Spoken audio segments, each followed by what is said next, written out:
최근 온라인을 들썩이게 한 초코파이 절도 사건. 검찰이 해당 사건에 대한 국민의 목소리를 직접 듣기 위해 시민위원회 개최를 검토하는 것으로 확인되면서 향후 재판에 어떤 영향을 미칠지 관심이 쏠립니다. 전주지검은 오늘 이 사건 항소심 2차 공판을 앞두고 검찰 시민위원회 개최를 포함해 모든 부분을 검토하고 있다고 밝혔습니다.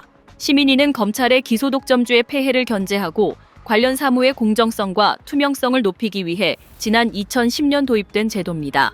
주로 사회적 이목이 쏠린 사건에 대해 수사나 공소 제기, 영장 청구 등의 적정성을 심의하는 역할을 합니다. 시민위 결정에는 구속력이 없습니다. 다만 검찰은 위원회 권고를 무겁게 받아들여 향후 수사 공판 단계에서 주된 참고 자료로 사용합니다. 시민위 의견을 검찰이 적극 수용한 대표적 사례는 5년 전 반반 족발 사건. 지난 2020년 7월 서울의 한 편의점에서 종업원이 폐기 시간을 착각해 5,900원짜리 반반 족발을 먹은 혐의로 기소됐다가 1심에서 무죄가 나온 바 있습니다. 당시 서울중앙지법은 피고인 종업원에게 무죄를 선고하고 이에 검찰도 시민위 권고를 받아들여 항소를 포기했습니다. 신대경 전주지검장은 전날 기자간담회에서 초코파이 절도 사건과 반반 족발 사건이 유사하다고 언급하며 검찰이 상식선에서 살펴보겠다고 말했습니다. 앞서 보안업체 노조원인 A씨는 지난해 1월 18일 새벽 전북 완주군의 한 물류회사 내 사무실 냉장고 안에 있던 초코파이와 커스터드를 먹은 혐의로 1심에서 벌금 5만 원을 선고받았습니다.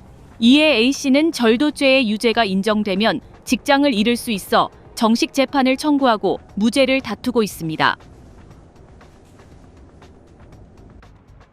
전북 완주군의 한 물류회사에서 약 15년 동안 보안요원으로 근무하던 A씨.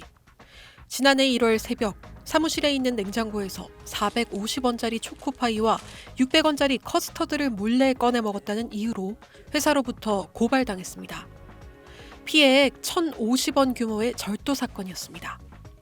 검찰은 A씨에게 약식 명령을 내렸지만 절도죄를 인정할 수 없던 A씨는 무죄를 주장하며 정식 재판을 청구했습니다. 만일 유죄 판결이 확정되면 직장을 잃을 수도 있었기 때문입니다. 이후 정식 재판에서 1심 재판부는 물류회사 건물 구조와 주변 진술 등을 토대로 A씨에게 벌금 5만 원을 선고했지만 A씨는 불복해 항소했고 재판을 진행하는 동안 현재까지 변호사 비용으로만 1,000만 원 가량을 쓴 것으로 알려졌습니다. A씨는 몇 해 전부터 노조 활동에 참여해 왔는데 A씨가 속한 노조는 성과급 차별 중단과 사내 하청 노동자의 정규직 전환 등을 요구하며 그간 회사와 갈등을 빚었던 것으로 전해졌습니다. 항소심 쟁점은 사무실 냉장고에 있는 초코파이와 커스터드를 허락을 받아야만 먹을 수 있었던 상황이었는지 여부가 될 것으로 보입니다. A씨의 변호인은 물류회사와 보안업체 직원은 물론 탁송기사 등 사무실을 오가는 사람들이 A씨처럼 과자를 갖다 먹은 게 사실이라고 주장했고 다음 달 30일로 예정된 기일에 그간 재판에 참여하지 않았던 추가 증인 2명을 채택해 사무실 상황에 대해 증인 신문을 할 예정입니다. 앞서 항소심 재판부는 피고인의 행위가 악의적인 것은 아니지만 법리적으로 문제될 부분이 있는지를 살펴보겠다고 밝혔습니다.